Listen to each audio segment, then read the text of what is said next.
Good evening. It is 7 p.m. on Thursday, and I'm up here at the building with the same two guys that were here last time, plus Connor. And so I hope and pray that everything is going well with you and that you are handling all the things that we're having to go through with the coronavirus and dealing with finding supplies we need, and that things are going well.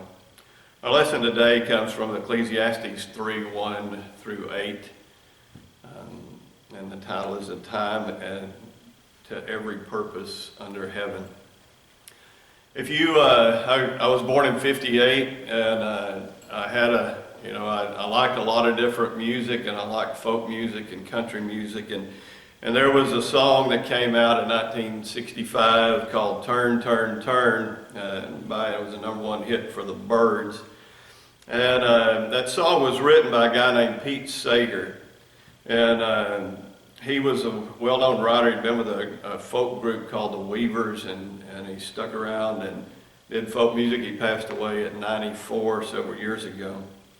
And so this passage, this song, "Turn, Turn, Turn," comes from Ecclesiastes. He has left some things out, a couple of verses, and people kind of didn't like that, but he kind of put a little bit of a twist to it with his arrangement. He's also known for writing songs like "Where Have All the Flowers Gone," and then one that I kind of think might be Steve Mulvaney's favorite song, one entitled "If I Had a Hammer." If I had a hammer, I'd hammer in the morning. I'd hammer in the evening all over this land. And so that was a big hit for Peter, Paul, and Mary.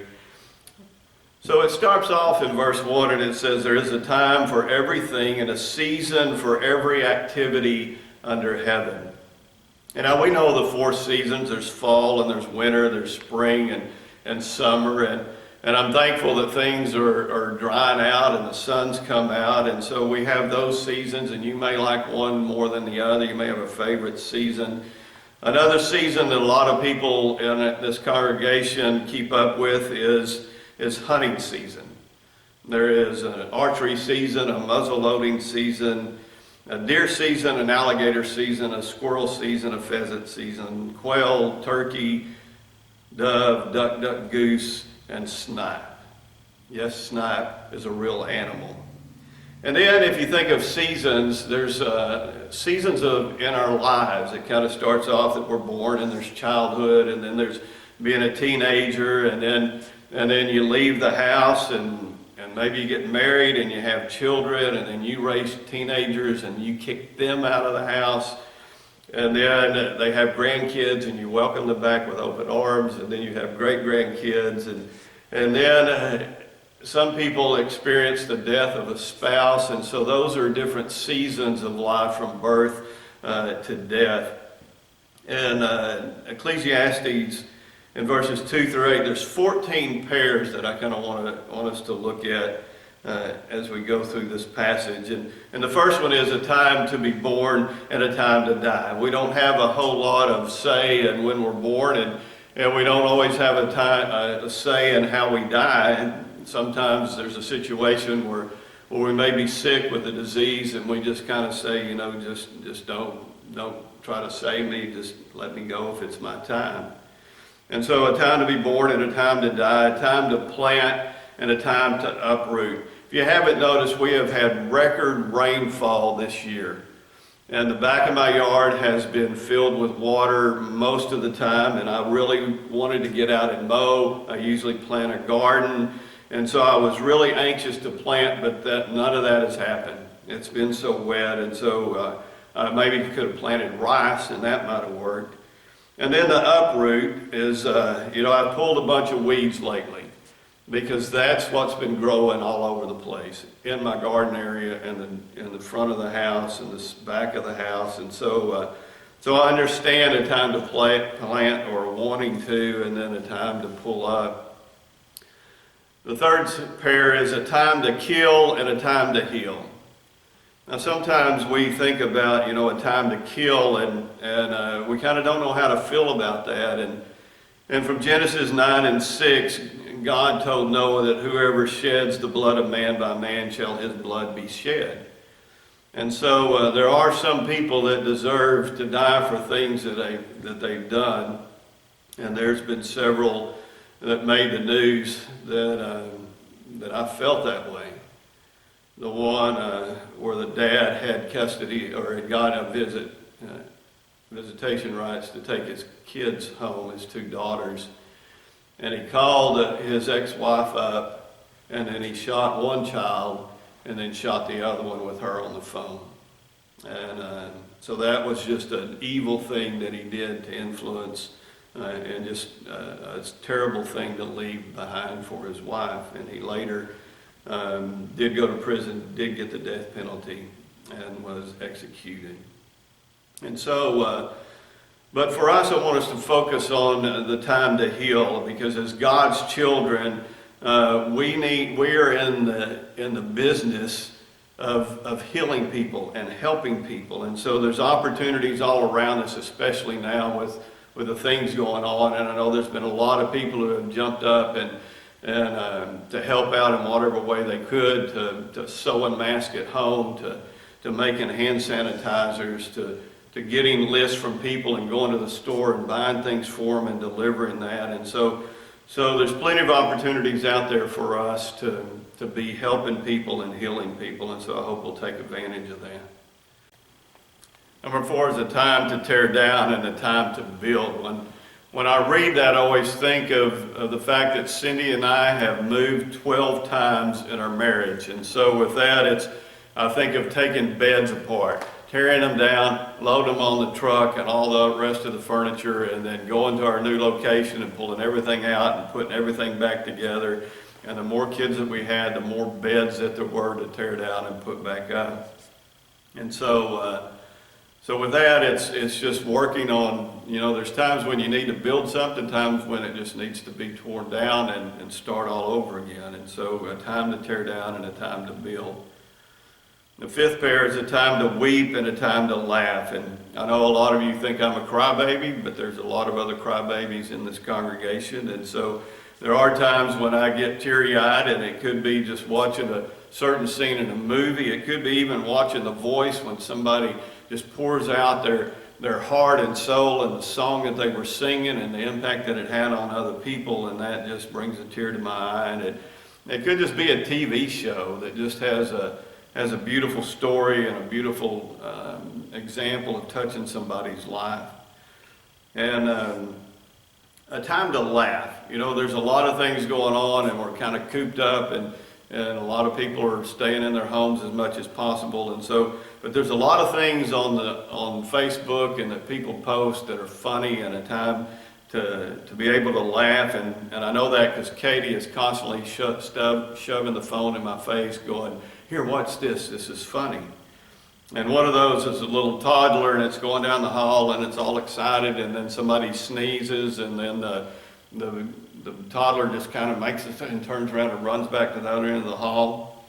Some of them are children who see their shadow or for the first time, and they're wondering what it is, and they're trying to run and get away from it, and it's staying right with them, and the mom or dad is trying to tell them, "It's your shadow, it's your shadow," and they're still trying to get away from it. And one of my favorite is one where this little cat is playing with a crab. And so it's patting the crab, and finally the crab grabs hold of the cat's paw, and just the cat jumps and slings and takes the crab with it. It's just bouncing all over the place, and finally it gets set free, and then it runs away. And so if you haven't seen that one's worth watching. The 6th pair is a time to mourn and a time to dance. Now there's times that we go through mourning, and usually that's the loss of a loved one. It's sorrow and grief, and there's times when we can be there for somebody who's going through those situations, and we can grieve with them. And so it's just that time of just slowing down, and that you mourn with somebody, you're there for somebody, and you hold them during this time of loss. And then there's the dance part. You have opportunities to make a moment that people will remember. When Connor was little and we were trying to potty train him and he was at home, we came up with the potty song. And so it was every time he did what he was supposed to do, we would sing Connor and then fill in whatever word. in the party, hooray, hooray, and we would just dance around all over the place. And so that was a fond memory for us. It wasn't so much for Connor, and Katie is carrying on the tradition with the two children that she is nannying. And so make up a song, make somebody laugh. As far as the dancing part, we're kind of, I don't dance, but sometimes you can have a moment that'll last forever. When Chance got married, they had a little dance floor and they were singing some songs, and nobody got out on the dance floor. And so I grabbed Haley and I said, come on, let's go. And we just started busting moves all over the place. It was just as goofy as you can imagine. And before you know it, the place was filled.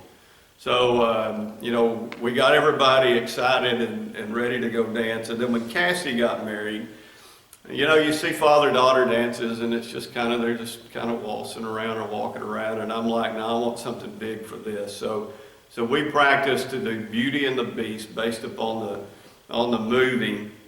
And so we practice and we practice and we practice. But I didn't tell anybody other than Cassie what we were going to do. And so we wanted it to be a surprise. So that night at the wedding, it was one of those moments that was just beautiful, something I'll always remember. There were a couple of times in practice where when she goes to jump up and I catch her, that she would just slide back down and we'd have to do that again. But it was great. Everything worked out fine with that. And that's one of those moments that I'll always cherish. I even took pictures and made a wall of it in our house, just as a reminder of what a joyous and happy day that was. The seventh pair is scattering stones and gathering stones. And, as wet as it's been, you may need some gravel put in your yard or in your driveway, so you go get a load of that and you spread that out. And there's times when we build things with the rocks. And so there's times to scatter stones and time to gather stones.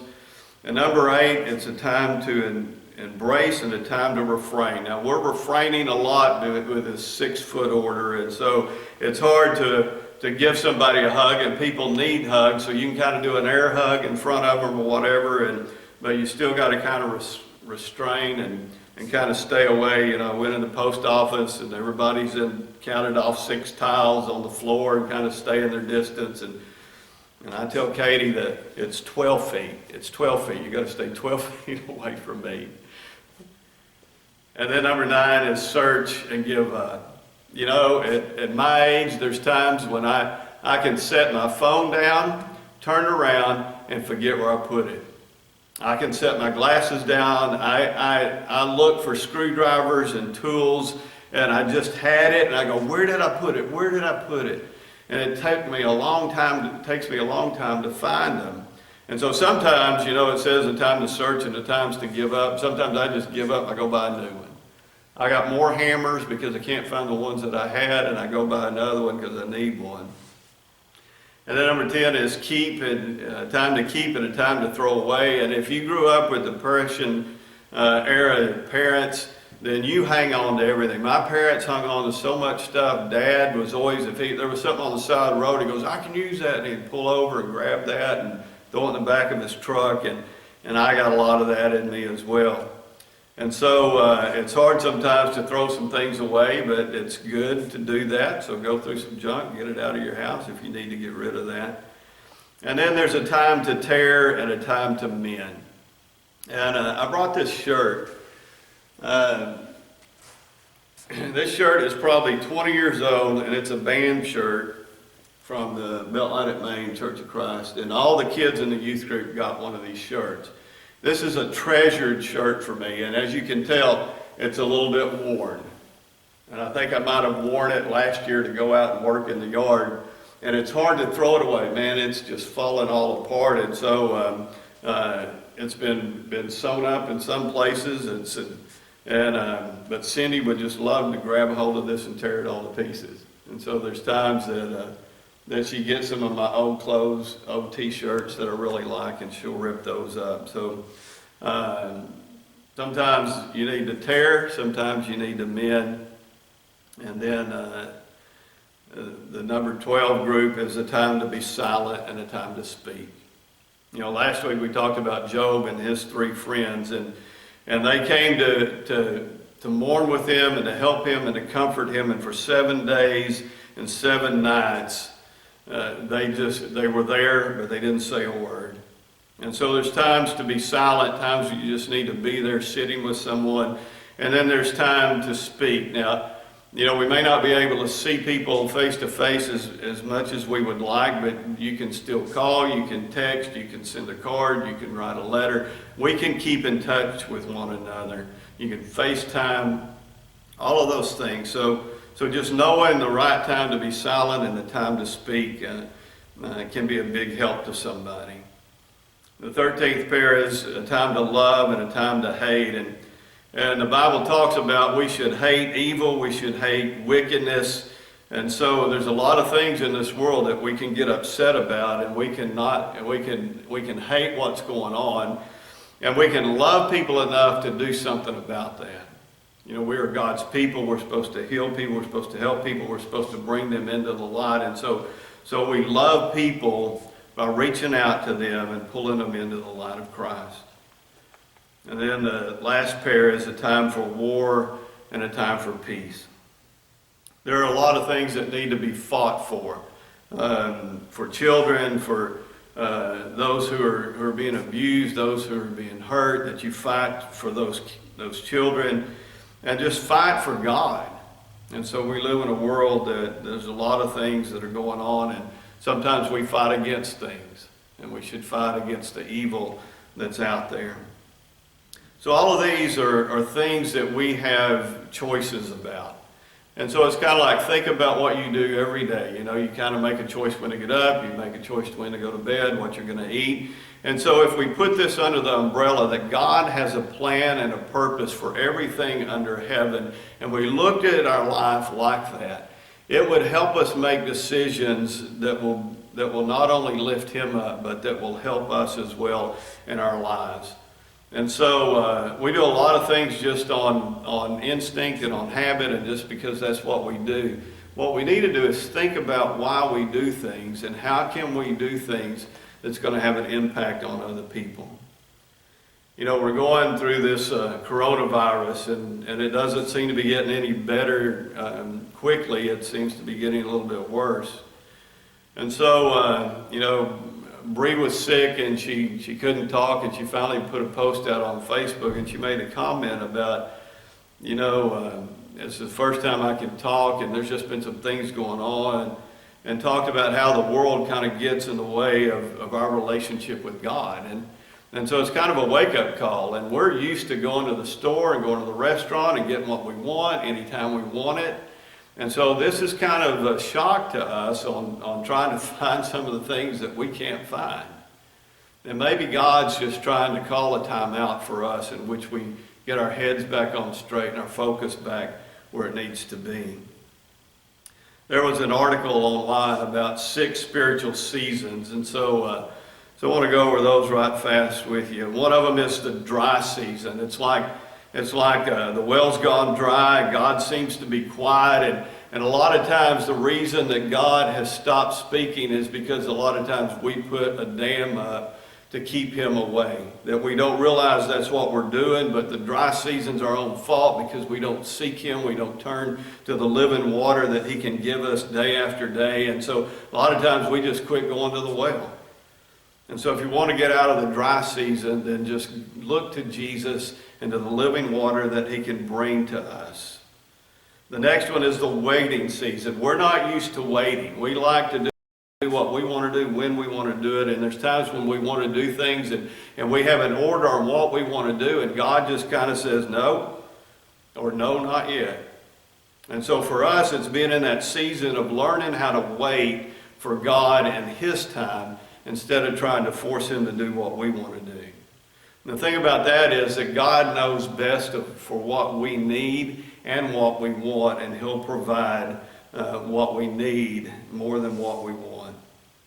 And a lot of times there's number 3 is the grinding season. It's just like the busy, just the grind of everyday life, and there's no time for things that we need to make time for. And it may even be with the family and with things that are going on, and how you may be working from home, you may be under a certain stressful situation, and it's just the grind of every day being cooped up. They'll have some question and answer sessions on the news, and one couple said, what do we do? We're not used to being at home with our 3 teenagers all day long. How can you help us out? And then number 4 is the test and the trial season. And a lot of these are self-centered things that we go through tests and go through trials because we're not listening to God and what He wants us to do, and we kind of put ourselves in a situation where He's trying to get our attention. And then the 5th one is the spiritual warfare season. Satan is looking for an opportunity to mess with us, like we talked about last week. And I think a lot of times we kind of open the door for him to come in and to attack us.